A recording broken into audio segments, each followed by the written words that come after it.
हर खबर पर होगी आपकी पकड़। डाउनलोड कीजिए ABP live app.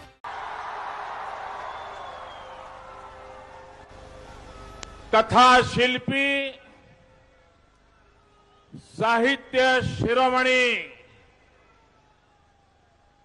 Phanishwarnath Renu जी के ई पावन भूमि पर अपने सबके अभिनंदन करे छी।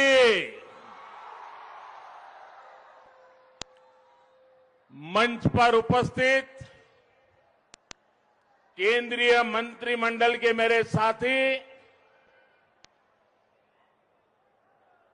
श्रीमान अश्विनी कुमार चौबे जी,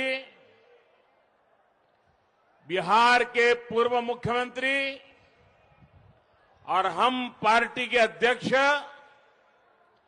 श्रीमान जीतन राम मांझी जी, झारखंड के पूर्व मुख्यमंत्री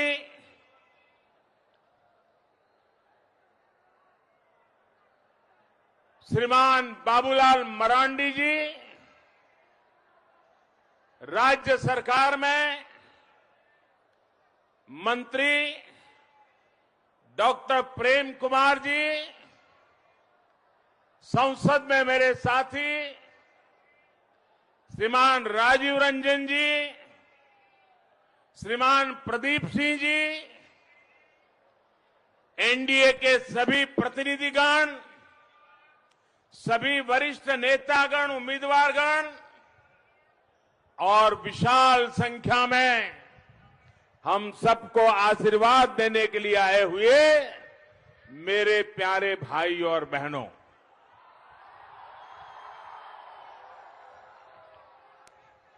अररिया के साथ साथ पूर्णिया, किशनगंज और कटिहार सहित अनेक जिलों के लोग आज यहां मौजूद हैं। इससे भी ज्यादा लोग अलग अलग स्थान पर टेक्नोलॉजी के माध्यम से, ऑनलाइन, डिजिटल माध्यम से अनेक लोग हजारों की तादाद में आज इस सभा के साथ जुड़े हुए हैं। मैं आप सभी को आदरपूर्वक प्रणाम करता हूं। साथियों,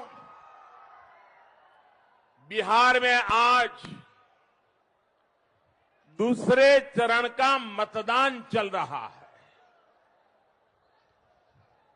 और जहां जहां मतदान हो रहा है, मुझे जब अभी हेलीकॉप्टर से आ रहा था तो किसी ने बताया कि पहले के चुनाव में इस समय जितना मतदान होता था उससे भी आज ज्यादा मतदान हुआ है।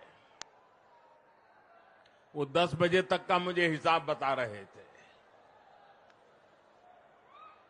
ये उत्साह, ये उमंग मैं बिहार के मतदाताओं का, उनकी सक्रियता का, लोकतंत्र के प्रति उनकी श्रद्धा का हृदयपूर्वक अभिनंदन करता हूं और सभी नागरिकों से, देश भर के अनेक राज्यों में उपचुनाव भी चल रहे हैं, बिहार में भी कई स्थान पर मतदान चल रहा है।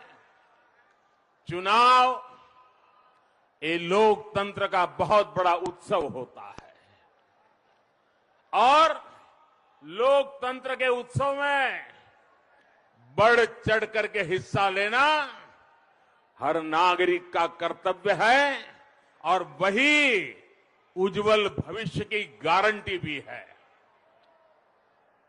आपका हर एक वोट लोकतंत्र को मजबूत करेगा, देश को मजबूत करेगा।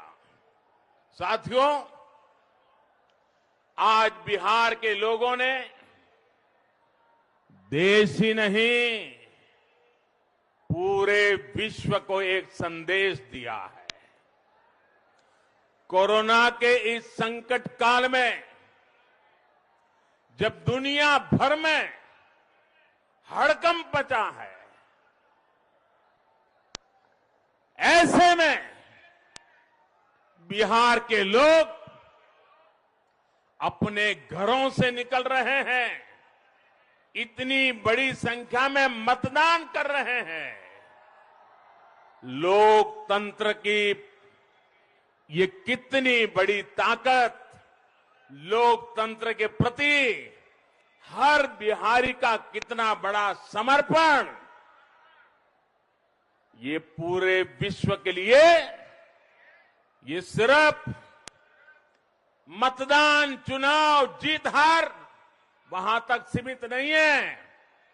विश्व के सभी थिंक टैंक को, विश्व के सभी थॉट लीडर्स को इस बात का मूल्यांकन करना ही होगा कि भारत के लोगों के जहन में लोकतंत्र कितनी गहराई से बैठा हुआ है कि जब कोरोना के इतने कालखंड में भी वे लोकतंत्र को प्राथमिकता दे रहे हैं। ये पूरी दुनिया के लिए एक भरोसा जगाने वाली घटना है। ऐसे कठिन समय में इतनी तैयारी के साथ, इतनी सारी सावधानियों के साथ चुनाव कराने के लिए मैं हमारे देश के चुनाव आयोग को लाख लाख बधाई देता हूं।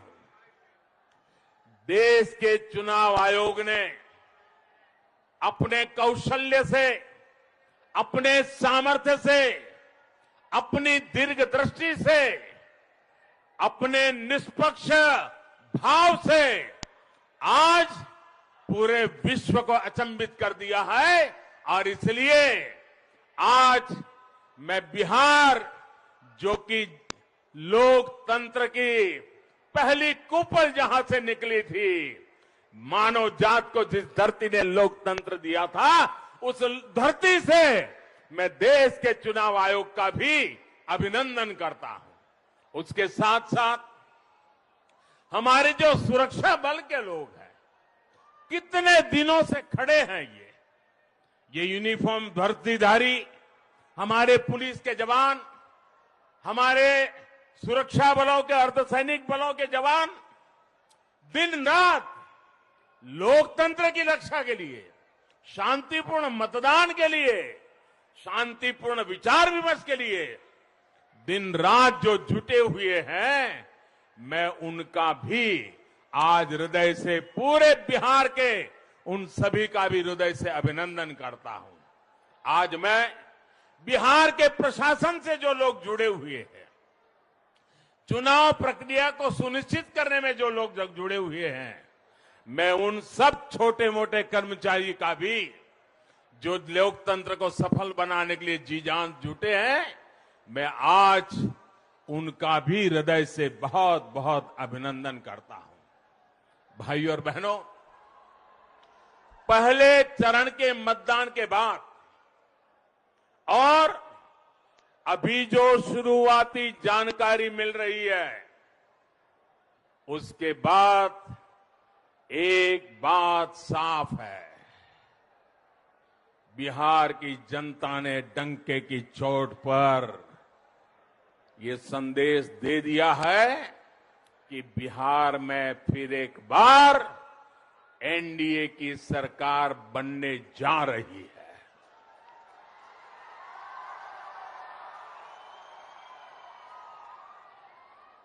बिहार की पवित्र भूमि ने ठान लिया है कि इस नए दशक में बिहार को नई ऊंचाई पर पहुंचाएंगे। बिहार के लोगों ने जंगल राज को, डबल युवराजों को सिरे से नकार दिया है। बिहार में एक कहावत है, और बड़ी सटीक कहावत है। बिहार की उस कहावत में कहा है, सब कुछ खैनी, सब कुछ खैनी, दूगो भुजा न चबैनी। यानी भर पेट भोजन करने के बाद भी खाने वाले की नजर अब भुजा पर है। यही इनकी सोच है। आज एनडीए के विरोध में जो लोग खड़े हैं, वो इतना कुछ खाने पीने के बाद अब फिर से बिहार को लालच भरी नजरों से देख रहे हैं। लेकिन बिहार की जनता जानती है कि कौन बिहार के विकास के लिए प्रतिबद्ध है और कौन अपने परिवार के विकास के लिए। भाइयों और बहनों, आज बिहार में परिवारवाद हार रहा है, जनतंत्र फिर से जीत रहा है। आज बिहार में रंगबाजी और रंगदारी हार रही है, विकास फिर से जीत रहा है। आज बिहार में अहंकार हार रहा है और परिश्रम फिर से जीत रहा है। आज बिहार में घोटाला हार रहा है और लोगों का हक फिर से जीत रहा है। आज बिहार में गुंडागर्दी हार रही है, कानून का राज वापस लाने वाले फिर जीत रहे हैं। भाइयों और बहनों, बिहार वो दिन भूल नहीं सकता जब चुनाव को इन लोगों ने मजाक बनाकर रख दिया था। इनके लिए चुनाव का मतलब था चारों तरफ हिंसा, हत्याएं, बूथ कैप्चरिंग। बिहार के गरीबों से इन लोगों ने वोट देने तक का अधिकार भी छीन करके रखा था। गरीबों को घरों में कैद करके उनके नाम से जंगल राज वाले खुद जाकर के वोट दिया करते थे। तब मतदान नहीं होता था, वो तो दिखता था सिर्फ। हकीकत में तो वो दिन थे जब मत छीन लिया जाता था, वोट की लूट होती थी, गरीब के हक की लूट होती थी। बिहार में गरीब को सही मायनों में मतदान का अधिकार एनडीए ने दिया है। आज बिहार में दलित हो, महादलित हो, पिछड़ा हो, अति पिछड़ा हो, वंचित हो, किसी भी वर्ग का हो, किसी को भी मानने वाला हो, उसे अपनी पसंद के उम्मीदवार को चुनने का अधिकार मिला है। आज तो मैं माहौल यहां तक देख रहा हूं, मैं सोशल मीडिया कभी कभी देखता रहता हूं। इन दिनों मैं देख रहा हूं कि बिहार में महिलाएं कह रही है, भाई घर वालों को जो करना है करेंगे, मैं तो मोदी के साथ चलूंगी। बिहार की हर मां, बिहार की हर बेटी आज हम सबको आशीर्वाद दे रही है। यही तो लोकतंत्र की अपनी एक ताकत है भाइयों। साथियों, अगर बिहार में पहले जैसे ही हालात होते तो सच मानिए, गरीब मां का ये बेटा कभी प्रधानमंत्री नहीं बन पाता, आपका प्रधान सेवक नहीं बन पाता। आज जब गरीब को अपना अधिकार मिला है तो वो उसने देश की राजनीति की दिशा तय करने की कमान भी खुद संभाल ली है। अब वो सिर्फ अपना ही नहीं, देश के भविष्य, देश की आकांक्षा को पूरा करने में ही उतना ही साझेदार है, उतना ही भागीदार है। साथियों, बीते दशक बिहार की आवश्यकताओं को पूरा करने के लिए था और नीतीश बाबू ने, उनकी पूरी टीम ने जी जान लगा करके एक के बाद एक बिहार के लोगों की आवश्यकताओं को पूरा करने के लिए कोई कसर नहीं छोड़ी। विपरीत परिस्थितियों में भी वो रुके नहीं, मान अपमान के बीच भी कभी थके नहीं और जुल्म करने वालों की आदत के सामने वे कभी झुके भी नहीं थे, क्योंकि आपकी आवश्यकताओं को पूरा करना यही नीतीश बाबू और उनकी पूरी टीम का मकसद था। वो उन्होंने करके दिखाया है। वो दशक बिहार के हर नागरिक की आवश्यकताओं को पूरा करने का था और अब ये दशक 2021 से 2030 वाला ये दशक बिहार के आकांक्षाओं को पूरा करने का समय है। इसके लिए दशक है। बीते दशक में बिहार में हर घर में बिजली पहुंची। अब ये दशक बिहार को 2400 घंटे जगमगाने का है। बीते दशक में बिहार में घर घर गैस कनेक्शन पहुंचा। अब ये दशक बिहार के घरों में पाइप से गैस पहुंचाने का है। बीते दशक में बिहार के हर घर में शौचालय की सुविधा पहुंची। अब ये दशक बिहार के हर गरीब को पक्की छत देने का है। बीते दशक में शहर और गांव में सड़कों की स्थिति सुधरी। अब ये दशक नए एयरपोर्ट, नए वाटर पोर्ट देने का है। बीते दशक में जंगल राज के प्रभावों को कम किया गया।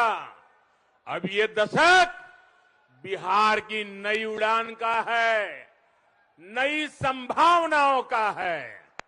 बिहार को जब फिर इस बार डबल इंजन की ताकत मिलेगी तो यहां का विकास पहले से भी तेज गति से होगा।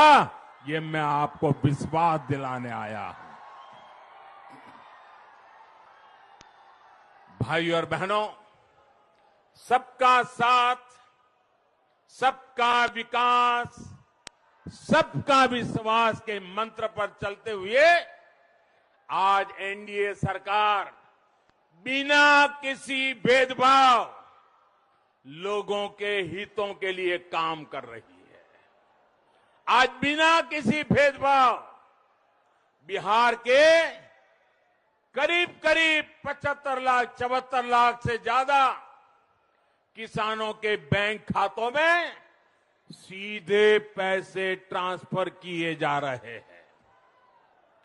यहां अगर मैं अररिया की बात करूं तो मेरे साथी सक्रिय रहते हैं हमारे प्रदीप जी। यहां अररिया के भी 2 लाख किसानों को ये मदद उनके खाते में सीधी पहुंची है। भाई,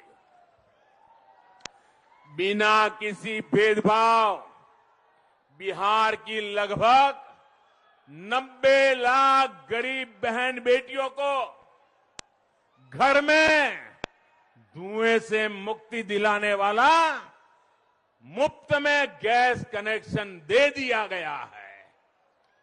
अगर मैं यहां अररिया की बात करूं, इस इलाके में भी 3.5 लाख से ज्यादा महिलाओं को उनके चूल्हे तक ये गैस का काम अब हो चुका है।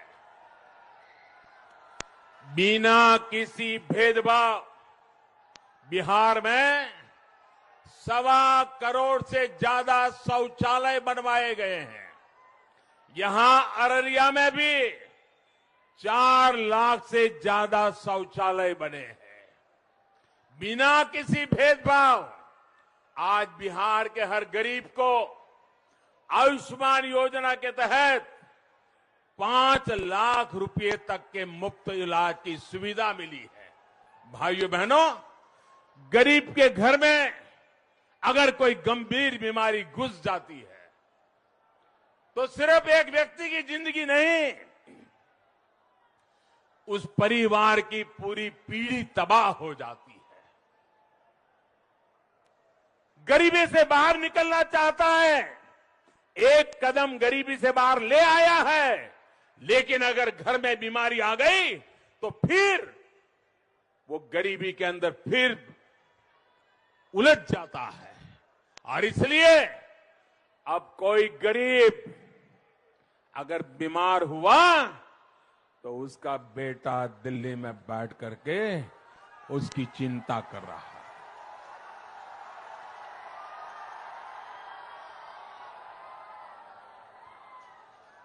मेरा गरीब अब दवाई के बिना, मेरा गरीब अब डॉक्टर के बिना, मेरा गरीब अब अस्पताल के बिना जिंदगी और मौत के बीच जूझता नहीं रहेगा। सरकार 5 लाख रुपए तक का खर्च खुद उठा रही है। भाइयों साथियों, बिहार अब उन लोगों को पहचान चुका है जिनका एकमात्र सपना है किसी तरह लोगों को डराकर, अफवाह फैलाकर, समाज को बांटकर कैसे भी करके सत्ता हथिया लेना।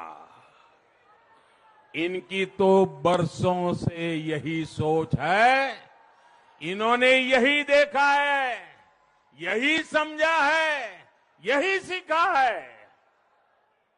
भाइयों बहनों, हमारे यहां बिहार में कहा जाता है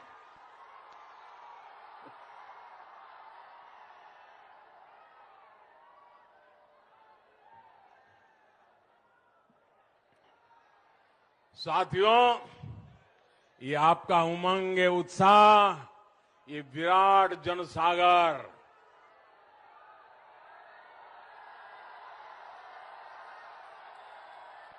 ये अद्भुत नजारा है, ये अद्भुत नजारा।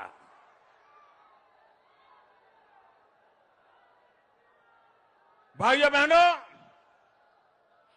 हमारे यहां बिहार में कहा जाता है अनकर धन पाई। बिहार में कहा जाता है अनकर धन पाई त 9 मन तो लाई।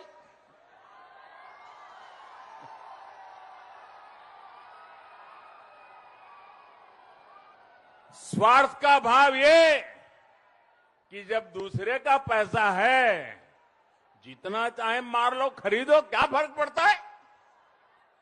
जब जनता का पैसा है तो जितना चाहे लूटो।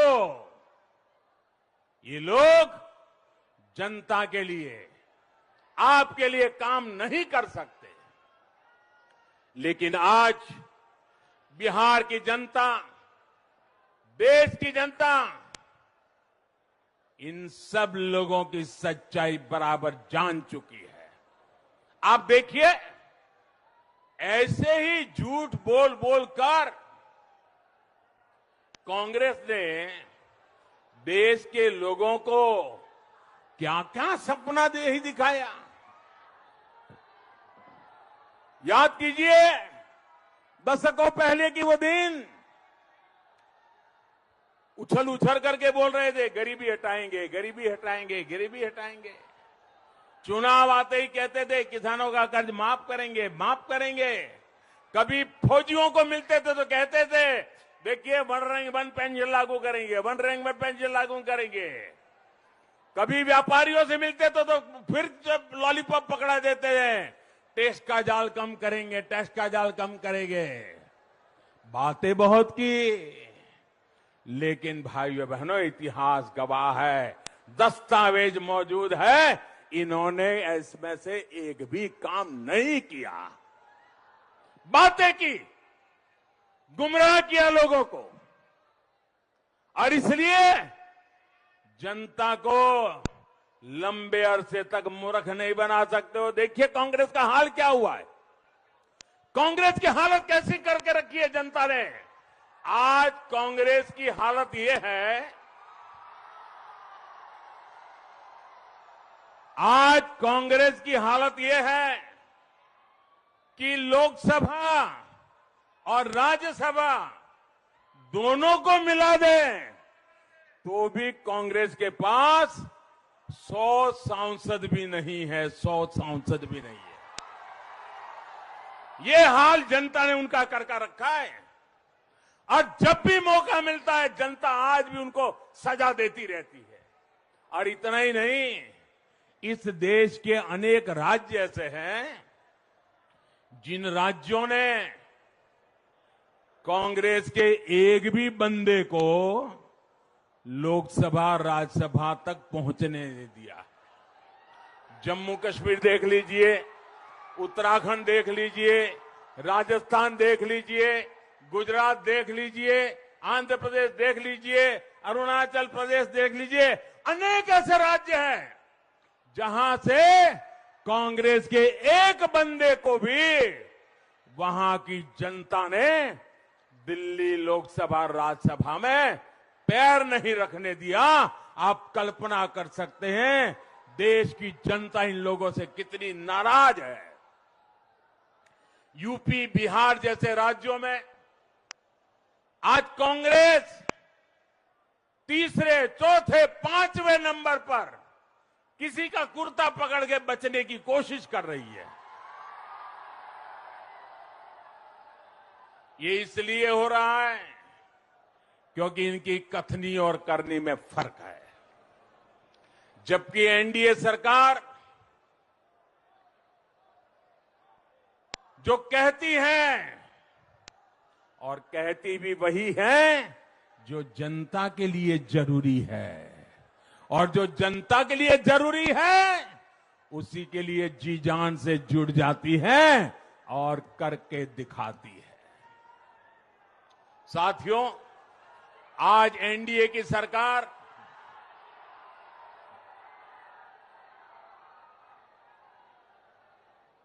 आज एनडीए की सरकार देश के, बिहार के लोगों की एक एक परेशानी को दूर करने के लिए काम कर रही है। जब सिर पर अपना घर होता है, पक्की छत होती है, तो आत्मविश्वास अपने आप बढ़ जाता है, लोगों की अनेक चिंताएं कम हो जाती है। इसी सोच के साथ आज देश के हर गरीब को पक्के घर देने का अभियान चल रहा है। यहां बिहार में भी गरीब परिवारों के लिए 25 लाख से ज्यादा घर बनाना तय किया गया है। इसमें से लगभग 13 लाख गरीब परिवारों को सौंपे जा चुके हैं। और अगर ये कोरोना के कारण थोड़ी गति धीमी न हुई होती तो और भी लाखों लोगों को घर पहुंच चुका होता, मिल गया होता। लेकिन जिनका घर अभी बन रहा है, जिनका घर बनने वाला है, ये आपका बेटा आपको वादा करने आया है, कुछ भी हो जाए ये आपका बेटा मेरे गरीब को पक्का घर दे करके रहने वाला है। और भाइयों बहनों, जब मैं गरीब को पक्का घर देने के लिए जी जान से जुटा हूं, उसके पीछे इसलिए नहीं कि चलो भाई पक्का घर है तो बारिश में पानी नहीं गिरेगा, पक्का घर है तो चलो भाई मजदूरी करके रात को घर आएंगे तो आराम से सोएंगे, इतना नहीं है साहब।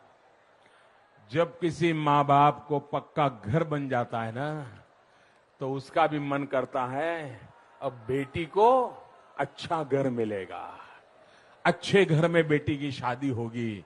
अगर फुटपाथ रहते, झुग्गी झोपड़ी में रहते, फटे ताट के छत्र के नीचे रहते, तो शायद बेटी को भी कैसे घर में देना पड़ता।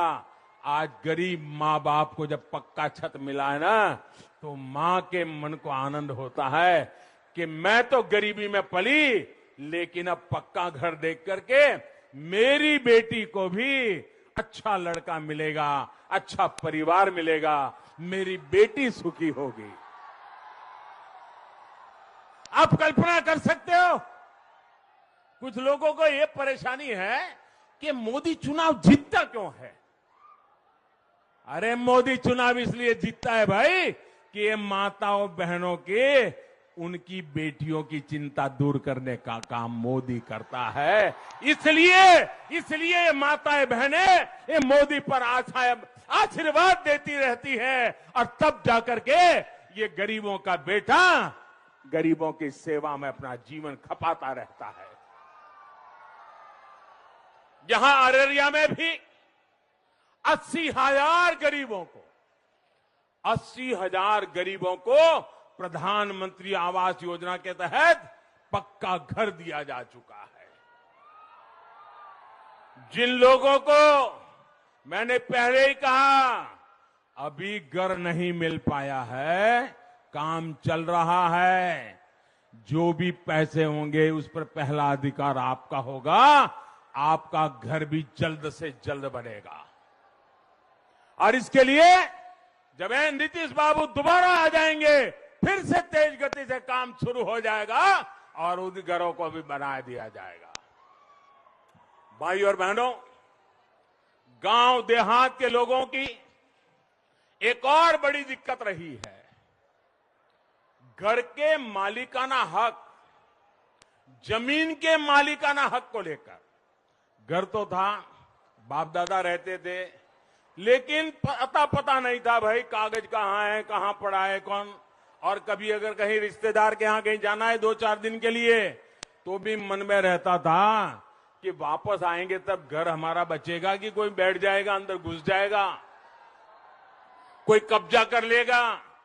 कभी अड़ोस पड़ोस के लोग चिल्लाते थे, देखो 2 फुट तुम मेरे यहां घुस गए, तुम्हारा 2 फुट तो जमीन तेरी नहीं मेरी है, 2 गज जमीन मुझे वापस दे दो, और मारकाट हो जाती थी।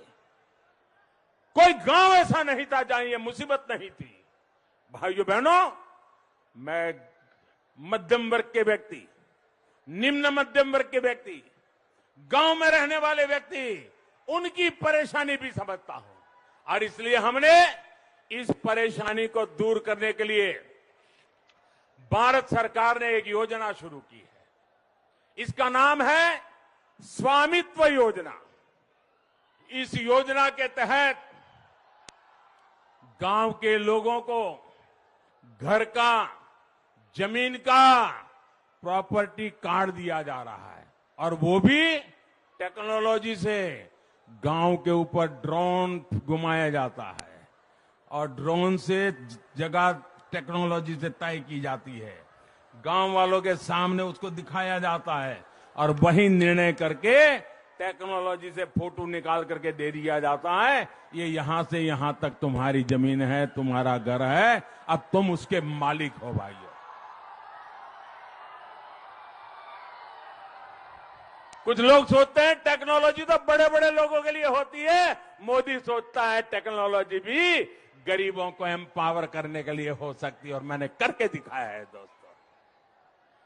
प्रॉपर्टी कार्ड मिलने से 2 बहुत बड़े फायदे होंगे। एक तो ये कि कोई उनकी जमीन पर, उनकी घर पर अब बुरी नजर नहीं डाल पाएगा, और दूसरा ये कि वो प्रॉपर्टी कार्ड दिखाकर अगर बैंक में जाएगा तो बैंक से उसको कर्ज भी मिल सकता है, आसानी से मिल सकता है, और जीवन में बड़े सम्मान से जिंदगी को आगे बढ़ा सकता है। भाइयों बहनों, बिहार में एनडीए सरकार बनने के बाद इस योजना को यहां भी लागू किया जाएगा। साथियों, गरीब की परेशानी, गरीब की दिक्कत को जो समझते हैं, वही उनके लिए काम करते हैं। गरीब के माला झप करके मूर्ख बनाने के खेल कहने वाले, अपने महल बनाने वाले, अपने परिवार के दूर दूर के रिश्तेदारों के लिए महल बनाना, चाचा के मामा का बेटा भी, खाओ किसका है माल खाओ, सब कुछ अपने कुनबे के लिए करने वाले लोगों को, भाइयों बहनों, ये लोग कभी आपका दर्द नहीं समझ सकते हैं। अगर उन्होंने दर्द समझा होता तो आपको इस हालत में जीने के लिए मजबूर नहीं होना पड़ा। भाइयों और बहनों, कोसी और सीमांचल सहित बिहार का एक बड़ा क्षेत्र पानी के कुप्रभाव और पानी के अभाव दोनों प्रकार की चुनौतियों का सामना करता रहा है। बीते सालों में एनडीए सरकार ने प्रदूषित पानी के प्रभाव और साफ पानी के अभाव दोनों को कम करने के लिए निरंतर काम किया है। कोरोना काल में ही बिहार में 60 लाख से ज्यादा परिवारों को पाइप से पानी की सुविधा दी गई है। अररिया, पूर्णिया सहित सीमांचल के अनेक जिलों में भी हर घर तक जल पहुंचाने के लिए तेजी से काम चल रहा है। भाइयों और बहनों, बिहार के विकास का सपना, बिहार में कनेक्टिविटी सुधार कर उसके बिना आधुनिकता की तरफ नहीं जा सकते और इसलिए हम उस पर भी पूरी ताकत से लगे हैं। बेहतर कनेक्टिविटी अपने साथ उद्यम, उद्योग और रोजगार के नए अवसर तीनों एक साथ लेकर के आती है। यही वजह है कि अटल जी के समय इस इलाके में सड़क संपर्क सुधारने पर बहुत ध्यान दिया गया था। यही वजह है कि जब पीएम पैकेज का ऐलान किया गया था तो उसमें सबसे ज्यादा जोर बिहार में कनेक्टिविटी सुधारने पर दिया गया। फारबिसगंज जोगबनी रोड हो या फारबिसगंज सीतामढ़ी रोड हो, ऐसे अनेक हाईवे के निर्माण और चौड़ीकरण पर इस क्षेत्र में 1000 करोड़ रुपए से ज्यादा खर्च किए जा रहे हैं। जोगबनी, विराटनगर और अररिया, गलगलिया जैसी नई रेल लाइनों के आधुनिकीकरण पर यहां 5,500 करोड़ रुपए से ज्यादा का निवेश किया जा रहा है।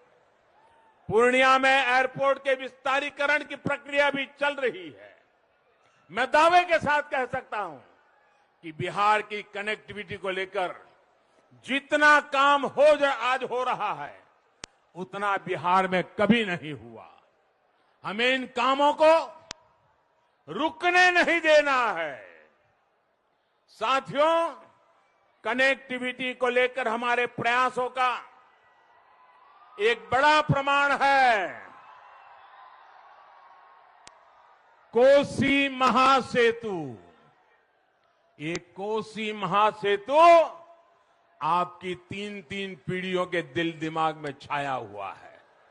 दशकों पहले कोसी का पुराना पुल टूटने के बाद फिर कोसी पर पुल बन नहीं पाया था। दशकों से ये हमारे प्यारे मिथिलांचल को एक प्रकार से बटा हुआ हाल था। अब कोसी महासेतु के निर्माण के बाद ये पूरा क्षेत्र फिर से एक बार एक हुआ है। ये महासेतु अब लोगों का समय भी बचा रहा है और लोगों का पैसा भी बचा रहा है। साथियों, 21वीं सदी में विकास के लिए आज दुनिया के बड़े बड़े देशों में जिस कनेक्टिविटी पर बहुत जोर है वो है गैस ग्रिड कनेक्टिविटी, जैसे बिजली का ग्रिड, पानी का ग्रिड, अब वक्त आ गया है गैस का ग्रिड। आज बिहार देश के उन कुछ राज्यों में है जहां गैस ग्रिड कनेक्टिविटी का बहुत ज्यादा विस्तार होने जा रहा है। आज बिहार प्रधानमंत्री ऊर्जा गंगा योजना का बहुत बड़ा लाभार्थी बन रहा है। बिहार में फर्टिलाइजर, पावर और स्टील इंडस्ट्री को इस पाइपलाइन से नई ऊर्जा सुनिश्चित हुई है। पूर्णिया से जलालगढ़, अररिया होते हुए फारबिसगंज तक सस्ती रसोई गैस की पाइपलाइन बिछाने का काम भी आज तेजी से चल रहा है। आप देखिएगा, जब ये काम पूरा होगा तो आपके जीवन में कितनी ज्यादा आसानी आएगी, आपकी रोजमर्रा की दिक्कतें कितनी कम हो जाएगी। साथियों, एक समय था जब बिहार की पहचान बहुत सी नकारात्मक बातों से होने लगी थी। ये पहचान क्या बना दी गई थी? इसके जिम्मेदार कौन थे? चुनाव प्रचार के पहले के दिनों में से इसकी विस्तार से चर्चा कर चुका हूं। मुझे बार बार कहने की जरूरत नहीं है, क्योंकि मुझसे ज्यादा बिहार के लोग पुराने हर हालात को जानते हैं। और सच कहूं तो मुझसे ज्यादा बिहार का एक एक बच्चा दुनिया में कहीं पर भी हो, इन बातों को भली भांति जानता था। क्या हाल बना के रखा था बिहार का। अब आज मुझे खुशी है कि बिहार की पहचान बदल रही है। आज आधुनिकता के ऐसे प्रोजेक्ट्स जिनकी पूरी दुनिया में चर्चा हो, बिहार से शुरू हो रहे, बिहार में चल रहे हैं, उसकी चर्चा हो। भाइयों और बहनों, कुछ दिन पहले ही बिहार के हर गांव को ब्रॉडबैंड इंटरनेट से जोड़ने का अभियान की शुरुआत हुई है। इससे बिहार के युवा घर बैठे ही देश और दुनिया में अच्छी पढ़ाई और बिजनेस के अवसरों से जुड़ पाएंगे। हमारी जीविका दीदियों को भी इससे बहुत ज्यादा लाभ होगा। जो वो उत्पाद बनाती हैं, उनकी ऑनलाइन सेल अब और आसान होगी। तेज इंटरनेट जब जीविका दीदियों के समूहों को मिलेगा तो उनकी बनाई चीजें और आसानी से दुनिया के बाजारों तक पहुंच पाएगी। आपके सामने पूर्णिया का अरण्यक एफपीओ एक मिसाल है, जो मक्के के कारोबार से जुड़ा है, जिसकी प्रसिद्धि दूर दूर तक हो रही है। साथियों, ये मक्का और ये मखाना इसी का तो एक क्षेत्र है। यहां केला, पटसन, चाय, ऐसी अनेक उपज, ऐसे अनेक उत्पाद जिले जिले गांव गांव में पैदा होते हैं। आत्मनिर्भर बिहार इन उत्पादों को देश और दुनिया के बड़े बड़े बाजारों में और आसानी से पहुंचाएगा और पहले से अनेक गुना ज्यादा पहुंचाएगा।